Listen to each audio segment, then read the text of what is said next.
O território iraniano foi alvo de ataques com drones em áreas em posições militares, inclusive, que são especializadas na produção dos chamados drones kamikaze iranianos.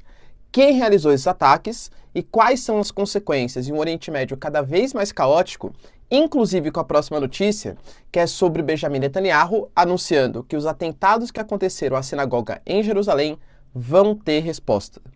Olaf Scholz começa sua visita pela América do Sul, tentando reconquistar o espaço perdido pela China. A China conquistou várias áreas aí, entre aspas, né, de parcerias econômicas, com viagem à Argentina, atrás do ouro branco argentino, vamos discutir um pouco mais sobre isso, o Chile e depois, dia 30, chega ao Brasil. Grande chefe militar ali da OTAN garante que a OTAN está preparada para um conflito nuclear, inclusive a Rússia já deu resposta através de representantes da Câmara Baixa, e o Trump anuncia que vai ser presidente em 2024, inclusive prometendo: comigo a guerra não teria acontecido, o acordo de paz já teria rolado, e eu vou fazer uma das maiores defesas antimísseis do mundo, talvez a maior do mundo. Se vocês querem entender um pouco mais sobre esses assuntos, e muito mais também sobre geografia, geopolítica, atualidades, política, polêmicas, enfim, tudo para você se manter sempre bem atualizado, já se inscreve no canal, deixa seu like, compartilha esse vídeo, que eu, professor Ricardo, conto muito com a sua ajuda. Belezinha? Pessoal, para quem não me segue ainda no Instagram, hein? @prof_Ricardo Marcílio, me segue lá que é super importante. E claro, se você quiser contribuir para que eu continue produzindo conteúdos diários aqui para você, pessoal, seja membro, afinal esse aqui é meu trabalho e me ajuda bastante, ou uma contribuição via chave Pix. E claro, o melhor curso de Geografia, Geopolítica e Atualidades do Brasil, tenho plena certeza, a um preço extremamente acessível, menos de 70 centavos por dia. Link na descrição, pessoal, contato direto comigo, programa de estudos lá, tudo tal, tá? Recomendo fortemente para vocês. Tamo junto? Então bora lá pro vídeo, ó. Seguinte, a primeira notícia que marca aí o dia, na verdade, o que aconteceu ontem, né? Tá ligado a um ataque em posições mais ao norte ali do território iraniano. O Irã já começou o dia, né, com uma notícia negativa, um terremoto na escala de 5,6 da escala Richter, que causou grande destruição, número de mortes e tal. É uma região de contato de placas próxima ali, né? Então é natural que esse tipo de fenômeno aconteça, infelizmente, claro, mas depois ataques aconteceram a posições no norte do Irã, em algumas posições militares, na região chamada de Isfahan. Essa região, ela tem como um dos seus objetivos ali militares o desenvolvimento dos drones kamikazes que estão sendo utilizados, inclusive, pela Rússia na guerra da Ucrânia.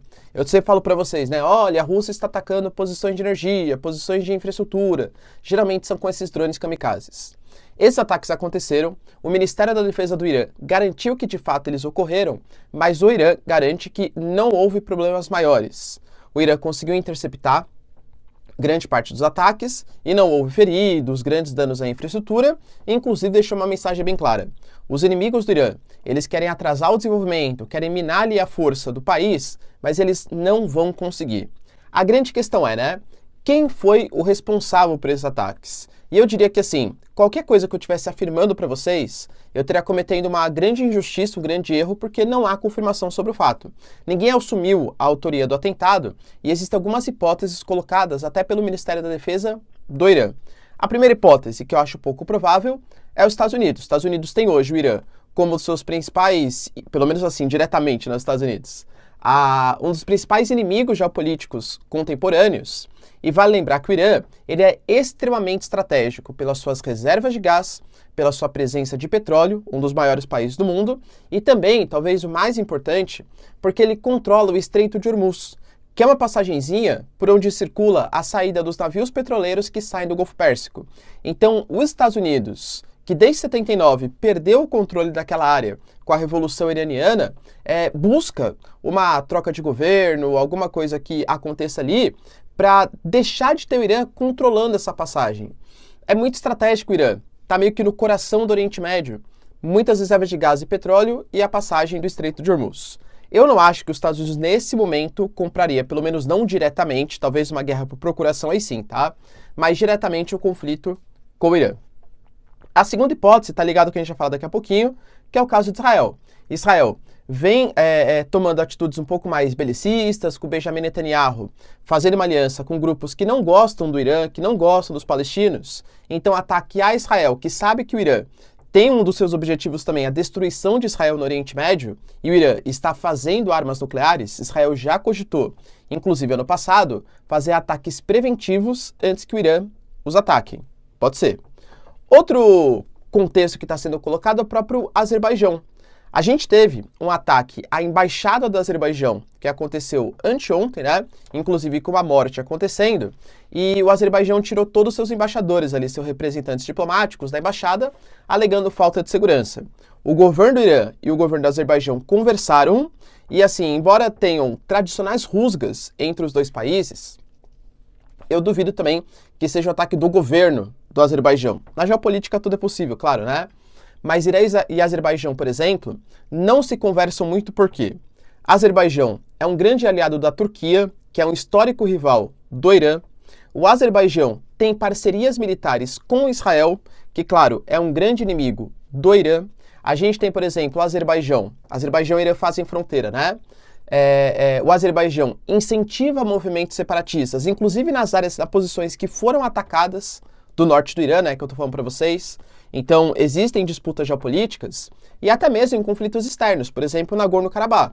O Irã, ele é um apoiador da Armênia em Nagorno-Karabakh e o Azerbaijão, claro, tem a ligação especial com a Turquia e tal, e quer o território de Nagorno-Karabakh para eles. Então, assim, geopoliticamente são dois países muito opostos. Pode ser que seja o Azerbaijão. Por que não os curdos também? Existem posições de curdos, inclusive apoiados por Israel, que podem ter realizado esses ataques. E a quinta especulação, nunca dá para esquecer, né? Pode ter sido um ataque de bandeira falsa. Ou seja, o Irã se ataca para justificar atitudes mais extremas no futuro próximo, tá? Essas 5 opções estão sendo colocadas na mesa. O que realmente foi? Aguardaremos cenas aí dos próximos capítulos.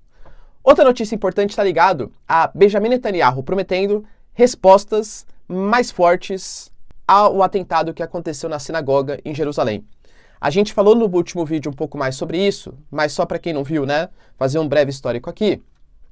Israel lançou uma ofensiva militar em Jenin, que é uma área ali com mais ou menos 20 mil pessoas que fica no território da Cisjordânia, alegando capturar membros da Jihad Islâmica. Os palestinos alegam que houve desrespeito aos direitos humanos, que eles não perseguiram somente os militantes da Jihad Islâmica, mas também civis que ali moravam, inclusive com bombas de gás lacrimogêneo em áreas de ala pediátrica de hospital, por exemplo. Então, situação gravíssima. Em resposta a isso, o Hamas e a Jihad Islâmica atacaram posições em Israel, e Israel foi lá e atacou a faixa de Gaza. E aí, houve esse atentado na sinagoga, tá? Israel está passando por um momento de extrema tensão, inclusive com protestos internos no país. O Lapid, por exemplo, antigo primeiro-ministro, que vem liderando essas manifestações, mas é uma coisa meio que orgânica de parte da população. O Benjamin Netanyahu, ele quer fazer, em conjunto com membros da Knesset, né, que é como se fosse o parlamento ali de Israel, uma profunda reforma no sistema judiciário do país, alegando que o poder judiciário está praticando uma ditadura da justiça no país. Então ele quer promover uma reforma para fazer com que o parlamento possa anular decisões do poder judiciário. Se o parlamento anula decisões do poder judiciário, não tem mais uma separação clara entre os 3 poderes, porque o poder judiciário está à toa. E hoje o parlamento também é controlado por Israel, né, pelo Benjamin Netanyahu, que é o atual primeiro-ministro. Ou seja, o poder executivo e legislativo, os dois apoiados pelo Benjamin Netanyahu, teriam amplos poderes no país. Benjamin Netanyahu, que é acusado de escândalos de corrupção, não dá para esquecer, e que teve que se aliar com membros mais extremistas de Israel para conseguir tomar o poder ali, para conseguir se eleger no cargo de primeiro-ministro, tá? Inclusive, só para vocês terem noção da proporção que isso está tomando, Israel é conhecido como o país das Big Techs no Oriente Médio. Estima-se, galera, por exemplo, que quase 15% do PIB ali venha desse setor, que gere quase 20% dos empregos. Israel é uma referência nessas áreas. A gente teve, por exemplo, a Papaya Global anunciando saída do país e 2 fundos de investimento que não acreditam mais na democracia de Israel e estão pedindo também para abandonar, deixaram de investir no território dos judeus. Ou seja, a situação está gravíssima e, de novo, o Benjamin Netanyahu fala que ele vai atacar não porque ele quer uma escalada da violência, mas porque ele precisa demonstrar uma resposta para esses grupos árabes. De novo, tá? Eu sei que na nossa cabeça, pela nossa formação, ficar vendo filme, novela, a gente tenta ser um pouco maniqueísta, né? Professor, quem que é o bonzinho e quem que é o malvado da história? Existem óbvias exceções, Jihad Islâmica, Hamas, vários grupos palestinos. Mas o que Israel vem fazendo também, galera, talvez não nessa questão, tá? De novo, as informações elas são muito dúbias. Mas com essa nova forma de governo, é bastante preocupante para o país que se gabava de ser a única democracia do Oriente Médio, tá? Olaf Scholz chega ao Brasil, aliás, chega à América Latina, né? Na busca de tentar reconquistar a influência da União Europeia na América Latina. Eu sempre falo essa frase, talvez não fosse apropriada para um cargo de um ministro, né, da economia, mas o Paulo Guedes ele falou, França. E quando ele falou França, né, vamos tentar entender a União Europeia como um todo, é que claramente à época o Brasil tinha conflitos mais fortes com a França do Macron. França, se vocês continuarem provocando a gente vai tacar o foda, né? Se bem que a palavrão já foi. O C, né? Tá? A gente vai tacar o tananã. Por que ele falou isso? Ele deixou bem claro. As relações entre Brasil e França na década de 90 eram na casa de 2 bilhões de dólares anuais e da China também. Hoje, da China já é quase 30 vezes maior, enquanto Brasil e França só é 3 vezes maior. Ou seja, a União Europeia está ficando insignificante para o Brasil. É exagero dele? Claro que é, né, pessoal? A União Europeia ainda é um player importante. Mas o que ele quis dizer é que a União Europeia, adotando ali sanções, punições, vou fechar acordo com a Mercosul União Europeia, você desmata a Amazônia e tal. E, de novo, não que esses temas não sejam importantes, são sim. Mas óbvio que a hipocrisia da União Europeia é para proteger o mercado interno deles. Isso vem gerando algumas rusgas, algumas complicações. Isso não é só com o Brasil, isso com a América Latina como um todo. A Argentina, por exemplo, já tem hoje a China como seu principal parceiro comercial. A China, que já chegou, né, inclusive convidando para os BRICS, possivelmente, cara, fazendo uma aliança para que a Argentina faça parte da nova Rota da Seda também. A China tem muito interesse nos recursos minerais da América Latina, tá? Só que a Alemanha também tem, a União Europeia também tem. Um exemplo, a BMW, ela explora na Argentina o chamado ouro branco dos argentinos, que é o lítio, super importante para inovações, baterias e tal. Então, a visita do Olaf Scholz à América do Sul, à América Latina, né, Argentina, Chile e depois Brasil, vem nessa tentativa de reconquistar, de aproximar novamente a América Latina dos europeus. Tanto que, por exemplo, tanto Alberto Fernandes quanto Olaf Scholz garantiram que o acordo Mercosul-União Europeia é urgente, ele tem que sair agora. Coisa que se eu falasse para vocês ano passado, cara, os europeus estavam postergando, não, ó, o Brasil desmata, tal, né? Então, assim, a tentativa deles se aproximarem tá nítida e clara. E qual que é o papel? De maneira pragmática. O Brasil e a América Latina têm que se aproveitar. A China quer, a União Europeia quer? Quem me oferece as melhores propostas?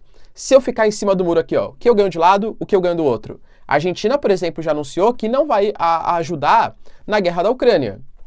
O Brasil anunciou, né, o Lula, por exemplo, que não vai mandar munições do Leopard 1 para ajudar também na guerra da Ucrânia. Então a América Latina, sendo benquista pelos dois lados, pode tentar se aproveitar desse momento. E para finalizar, não, né, mais duas notícias aí. A questão, por exemplo, da OTAN, a gente teve hoje, na verdade ontem, né, o chefe do Comitê Militar, que é o Rob Bauer, dando uma declaração bem enfática. A OTAN está mudando as suas posições no conflito e vamos deixar bem claro para os russos. Nós temos e estamos preparados para um ataque nuclear. De novo, pessoal, a OTAN falando em voz alta e clara que está pronta e falando novamente, né, toda vez que cita isso, galera, pô, tudo na geopolítica tem uma imagem, né? Por que falar em ataque nuclear agora, tá? Inclusive falando que as posições hoje dos países do Ocidente estão cada vez mais fortes em se rearmar. A gente pega aí o Japão, por mais que não seja ocidental, faz parte da aliança ali, né? Voltando a se armar. A Alemanha anunciando aumento dos gastos, França, Itália. Todos os países anunciando aumento dos gastos pelas preocupações com segurança. Acho que eles perceberam, né? Isso é uma das consequências da guerra da Rússia e Ucrânia. Que depender exclusivamente de defesa militar da OTAN pode não ser uma coisa tão interessante assim, tá? Alguns representantes da Câmara Baixa já responderam e falaram que é lamentável a OTAN novamente falar em conflito nuclear e que isso só dá força para que de fato um conflito ele venha acontecer. E o Trump, sempre polêmico Trump, anunciou a sua proposta de se candidatar em 2024 como presidente dos Estados Unidos. Começou a sua pré-campanha, né? Ele anunciou, dentre outras questões, que o Biden é um incompetente, ele sempre fala isso, claro, tá? Colocando que um presidente fraco fez com que o mundo estivesse à beira de uma terceira guerra mundial. Que se fosse ele o presidente, o conflito não teria chegado nessas proporções, porque quando começaram os ataques, ele ia propor um acordo, um cessar-fogo, ou seja, ia ter uma guerra, entre aspas, só durante 24 horas até ele resolver o conflito, tá? Professor, você acha que isso é verdade? É difícil saber, né? E se nas ciências humanas é muito difícil a gente conseguir saber.